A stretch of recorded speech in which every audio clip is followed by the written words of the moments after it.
Headlines for all of the wrong reasons. But our friends in Tangerine tonight are a completely different kettle of fish. Here's how Blackpool FC got their club back.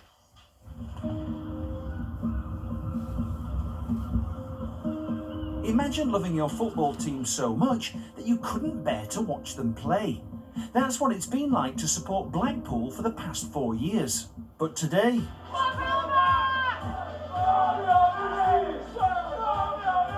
Today, fans are celebrating victory in an extraordinary protest that has seen them refuse to enter their own stadium. Kick-off is in just under an hour, but the fans here today aren't just worried about winning the game, they're celebrating getting their club back.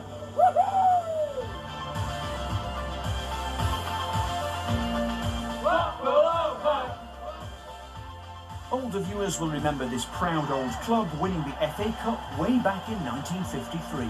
But in recent years, the fans' feelings about their local club hasn't been something worth celebrating. That's because for over 30 years, the club has been under the ownership of the controversial Oyston family. You won't believe what we've been through, you know, you just have no idea the hell we've been through. It's been really hard, like we've been pushing and pushing for 4 years.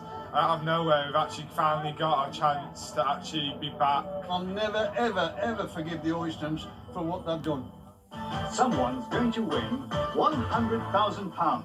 Larger-than-life former estate agent Owen Oyston bought Blackpool FC for just £1 in 1988. But in the years that followed, Owen Oyston was convicted of rape and indecent assault, something that today would bar him from owning a club. His son Carl was charged with misconduct by the FA. They sued fans for libel. And 2 years ago, the High Court heard the family had improperly extracted almost £27 million from the club. This all led to many fans boycotting games. How bad the situation is? Very emotional, especially when we went to Wembley. I've been to every single one, but I couldn't go to that one. This is what we wanted for such a long time. Him out. Yeah. So we can go back and support the team again. The Oysters have gone! Yay! Chair of the Blackpool Supporters Trust, Christine Seddon, is one of the thousands of fans looking forward to finally going back through the gates today. How long is it now since you've been to a game? May 2015 was my last game. Gosh, so nearly 4 years. It's one of the most difficult decisions a football fan can make, to boycott their own team. But it's been worth it because we finally got the result. What was the idea behind the boycott? Well, the idea was that the only way to remove them was for us to withhold our revenue. And the movement just grew and grew and grew until eventually the vast majority were boycotting. I've been so impressed with the Blackpool fans and what we've done together. So, a very happy day. In the lead-up to the game, all signs of the Oystons were removed, and fans volunteered to clean up parts of the ground that had fallen into disrepair. It was absolutely filthy. The seats were full of seagull dirt, for want of a better word. And you've had your hair done specially? Oh, I've had it done specially, yeah. Although fans here are popping the corks, there are several football clubs around the country where supporters are still battling with owners that they argue are destroying their clubs, including Coventry City, Charlton Athletic and Bolton Wanderers. Gregor Robertson is a former professional footballer turned sports reporter. What do you think needs to change in the organisation of football to prevent this kind of thing happening? What supporters want to see most is stricter regulations and an ongoing monitoring every year to see if owners are complying with the regulations. And where do you think the investment's going to come for Blackpool? The receivers will sell the club to the highest bidder. I think what the supporters are saying is that whoever the next owner is needs to engage with the fans. They've got a powerful group of fans here, they've shown that, and today is the start of a new era for them. The English Football League, which is in charge of assessing who is fit to own a club, has been criticised by fans for not protecting their interests. Sean Harvey is the EFL's chief executive.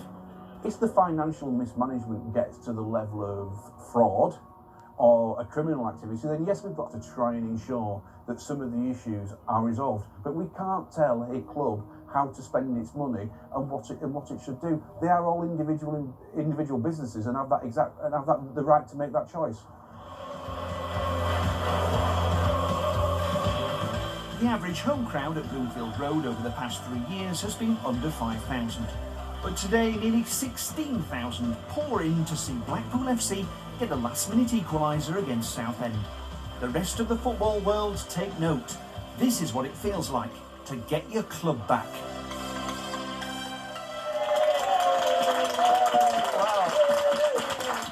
It's the definition of support in the most unbelievable way. So, up to the weekend then, when was the last time that you were at a football match? 4 years ago.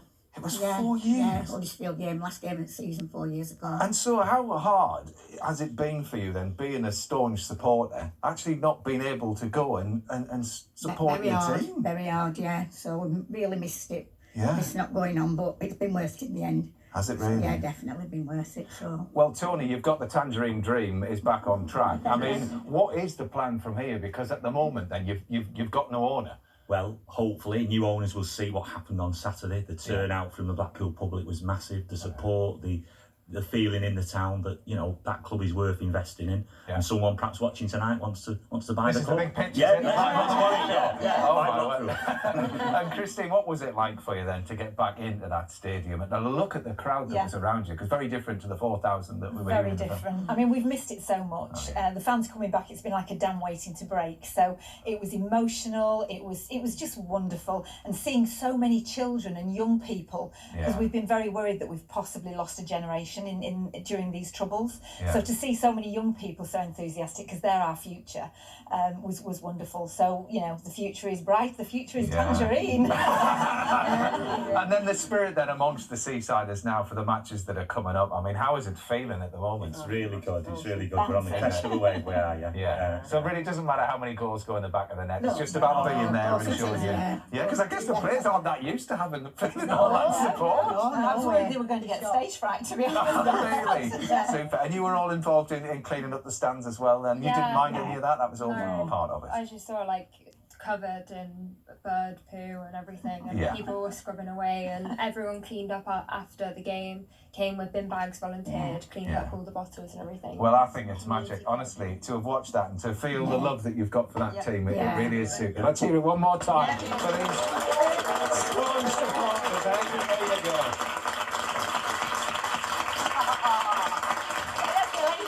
It's lovely. And we hear, Xander, that you're a big Norwich City supporter. Yeah. As it would happen. Of course, Ed was the chairman. I mean, were you happy?